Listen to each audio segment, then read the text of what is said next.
کہ جب حضور سید العالم صلی اللہ علیہ وسلم اس دنیا میں تشریف لائے، جب ماں کے پیٹ سے باہر تشریف لائے، وہاں ایک لوڈیا تھی جس کا نام سابیہ تھا۔ کیا تھا؟ ذرا بلند آواز سے بولیے۔ سابیہ نام تھا، اور وہ سابیہ ابو لہب کی غلام تھی، لوڈی تھی، ٹھیک۔ اب وہ سابیہ دوڑتی ہوئی گئی اور ابو لہب کو جا کر کے کہا، آپ کے بھائی کے یہاں فرزند پیدا ہوا ہے، بولو سبحان اللہ۔ سبحان اللہ۔ آپ کے بھائی کے یہاں یعنی حضرت عبداللہ کے یہاں فرزند پیدا ہوا ہے، بیٹا پیدا ہوا ہے۔ جو ہی ابو لہب نے سنا کہ میرے بھائی کے یہاں فرزند پیدا ہوا، خوشی کے ساتھ جو نہ ایمان ہے، نہ اس کے دل میں قرآن ہے، نہ اس کے دل میں نبی کی سنت ہے، نہ اس کے پلے نماز ہے، نہ اس کے پلے حج و زکات ہے، کچھ نہیں ہے، بس خالی جھوم پڑے، خوشی سے مانا۔ ارے وہ ابو لہب جس کے بارے میں اللہ تبارک و تعالی نے پوری ایک سورت نازل فرما دی، وہ میں پڑھ دوں، آپ اس کا ترجمہ پڑھ لینا، میں سورت پڑھ دیتا، آپ اس کا ترجمہ پڑھ لینا۔ ترجمہ بھی میں سنا دیتا ہوں، لیکن یہاں سے جا کر آپ پھر قرآن نہیں کھولو گے، ذریعہ ہوتا ہے قرآن کھلوانے کا، یہ میں ذریعے سے قرآن کھلوانا چاہتا ہوں۔ اللہ تبارک و تعالی یہ محنت قبول و منظور فرمائے، آمین۔ اللہ تبارک و تعالی قرآن میں فرماتا ہے، بسم اللہ الرحمن الرحیم، تبت یدا ابی لہب وتب ما اغنى عنه ماله وما كسب سيصلى نارا ذات لهب وامرأته حمالة الحطب في جيدها حبل من مسد۔ پوری تبت یدا اللہ تبارک و تعالی نے ابو لہب پہ اتاری۔ اب مجھے بتاؤ ابو لہب پر کیوں اتاری، کیوں ایسا بدبخت تھا، اتنا ظالم تھا کہ ایمان نہیں لایا تھا۔ پھر اللہ تبارک و تعالیٰ نے پوری سورت نازل فرما کر کے اعلان کر دیا، یہ ایمان لانے والا نہیں ہے، یہ مسلمان ہونے والا نہیں ہے، یہ کلمہ پڑھنے والا نہیں ہے۔ آپ یاد رکھو، جب اس سبیہ نے آ کر کے ابو لہب سے کہا آپ کے بھائی کے یہاں فرزند پیدا ہوا ہے، یعنی لڑکا پیدا ہوا ہے، تو وہ جھوم اٹھا خوشی کے ساتھ۔ جھومنے کے بعد ایک حدیث میں آتے ہیں شہادت والی انگلی سے، صحیح بخاری میں آتا ہے 2 انگلیوں سے، ان 2 کو یاد رکھنا، ان 2 انگلیوں سے سبیہ کو اشارہ کیا، کہا اے سبیہ جا، میں نے تجھے آزاد کر دیا۔ سبحان اللہ۔ ابو لہب نے کہا اے سبیہ جا، میں نے تجھے آزاد کر دیا۔ یہ انگلی بھی باندھ رہی، یہ انگلی بھی باندھ رہی، انگوٹھا بھی باندھ رہا، ان 2 انگلیوں سے اشارہ کرتے ہوئے کہا اے سبیہ جا، میں نے اس خوشی میں تجھے آزاد کر دیا۔ جب ابو لہب انتقال ہو گیا، جب وہ مر گیا، 1 سال کے بعد اپنے گھر والوں کو خواب میں آیا، خواب میں دیکھا، گھر والوں نے کہا اے ابو لہب تو ایمان کے بغیر گیا ہے، ایمان لا کر کے نہیں گیا ہے، کلمہ پڑھ کر کے نہیں گیا ہے، اے ابو لہب بتا تیرے اوپر کیا گزر رہی ہے، تیرا کیا حال ہے۔ جب یہ کہا، ذرا ایک مرتبہ درود شریف پڑھ لیجیے، اللہم صلی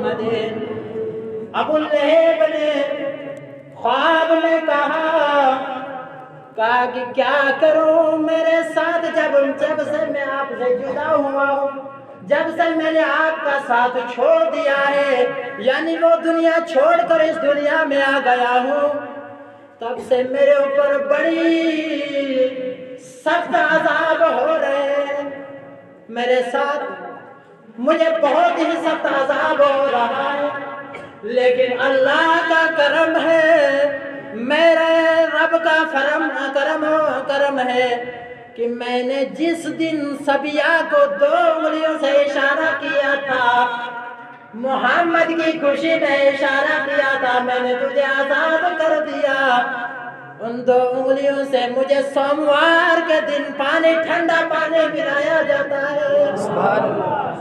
اور میں کہتا ہوں جس کے بارے میں قرآن نازل ہوا ہو، جس کو ملعون مردود قرآن کہتا ہو، اگر وہ خوشی میں محمد کے نام کو غلام آزاد کرتا ہے، اس کو اتنی خوشیاں مل رہی ہے کہ ٹھنڈا پانی مل رہا ہے، ہم تو غلام مصطفیٰ ہیں، ہم تو محمد عربی صلی اللہ علیہ وسلم کا کلمہ پڑھنے والے ہیں، ہم تو قرآن پڑھنے والے ہیں، ہم تو ایمان لائے ہیں کہ ہمارا خدا اللہ ہے اور ہمارا نبی محمد مصطفیٰ ہے۔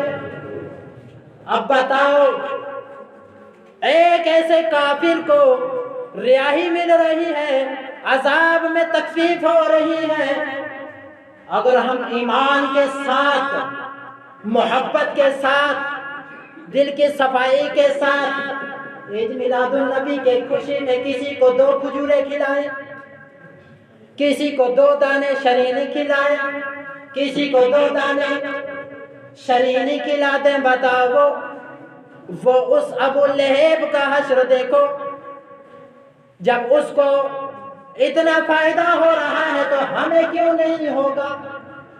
ہمارا یقین ہے، ہمارا ایمان ہے، ہم ایمان کے اور پورے دعوے کے ساتھ کہتے ہیں کہ ہمیں انشاءاللہ ضرور فائدہ ہوگا۔ اور آئیے دوسرا واقعہ سناتا ہوں، واقعہ تو بہت ہیں، عید میلاد النبی کے متعلق انشاءاللہ بہت سارے روایات ہیں۔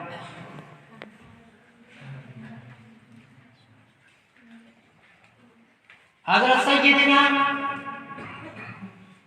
سیدنا امیر معاویہ رضی اللہ تعالیٰ غور کرنا حضرات، یہ کہا جاتا ہے کہ میلاد کا جلسہ، میلاد کا جلوس، میلاد کا اطمینان، یہ جو ہے نا محفل سجائی ہے صحابہ نے۔ اب میں صحابہ کا نام لے کر کے بولا، کیا نام بولا میں نے؟ حضرت امیر معاویہ رضی اللہ تعالیٰ جلیل القدر صحابی رسول ہے، لاجواب صحابی رسول ہے۔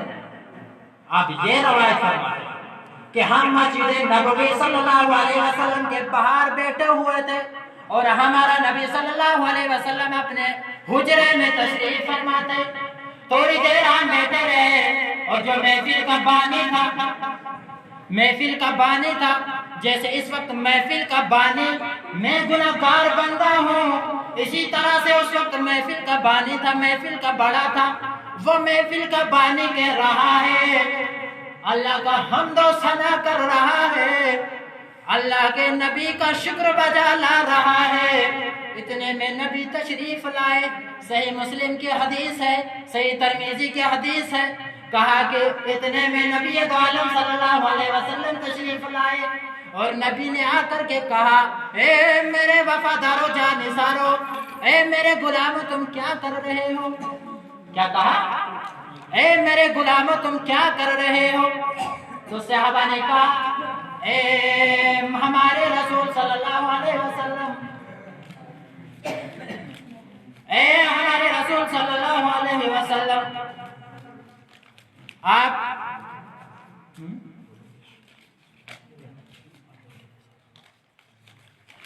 اے مصطفیٰ صلی اللہ علیہ وسلم، ہم آپ کی شان، رب کی ربوبیت بیان کر رہے تھے، رب کی وحدانیت بیان کر رہے تھے اور شکر بجا لا رہے تھے۔ کہا کس چیز کا؟ کہا اس چیز کا ہم شکریہ ادا کر رہے تھے کہ رب نے آپ کی صورت میں ہمیں ایمان سے نوازا ہے۔ بولو سبحان اللہ، آپ کی صورت میں ایمان سے نوازا ہے۔ اب اتنا ہی محدود نہیں، آگے سنو، محمد عربی صلی اللہ علیہ وسلم نے فرمایا اے میرے غلاموں یہ تم سچ کہہ رہے ہو؟ غلام مصطفیٰ نے کہا ہم سچ کہہ رہے ہیں۔ پوری مجلس جھوم پڑی اور کہا ہم سچ کہہ رہے ہیں۔ اور ایمان صحابہ رسول ہو اور جھوٹ بولے یہ تو گوارا ہی نہیں کرتا، یہ تو ناممکن ہی ہے۔ لیکن نبی نے پوچھا اے میرے غلاموں کیا تم سچ بول رہے ہو؟ تو صحابہ کا جواب سنیے۔ صحابہ نے کہا قسم ہے رب کائنات کی، ہم رب کا ذکر کر رہے تھے اور رب کا حمد و ثنا کر رہے تھے کہ رب نے ہم کو آپ کی صورت میں ہمیں صاحب ایمان کر دیا ہے۔